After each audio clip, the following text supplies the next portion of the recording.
Police rescued a skinny man from a fire at a residence on Blake Street in Waterbury.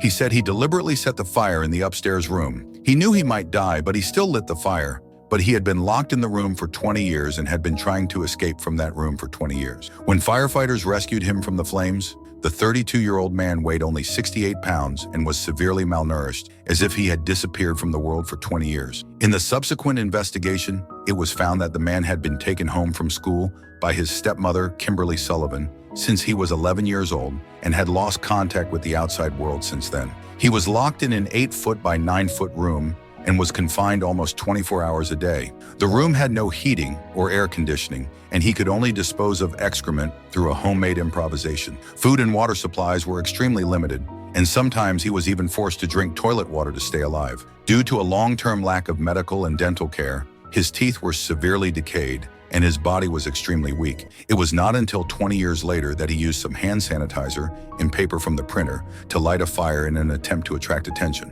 When firefighters found him, he suffered from smoke inhalation and exposure injuries from the fire, but fortunately, he was free. He recalled that his father neglected his existence after forming a reconstituted family with his stepmother, and he often sneaked out of his room at night to find food and drink because of hunger in his early years. By the 4th grade, he began to ask others for food, stealing food, picking up from the trash can. He began to be locked in his room since food wrappers were found in his home. According to police interviews, his stepmother eventually pulled him out of school permanently and only allowed him to leave the room to do housework. He was last seen by neighbors when he was 15 years old and was dealing with garbage in the yard with his father. He was not free until 20 years later. In the end, Kimberly Sullivan was charged with first-degree assault, second-degree kidnapping, first-degree unlawful detention, abuse, and first-degree reckless endangerment. She has been arrested and ordered to wear a GPS monitor. However, she maintains her innocence and says the man was not held captive. Her lawyer claims the charges were based on misunderstanding and misjudgment. Do you think the court's sentence on Sullivan is fair?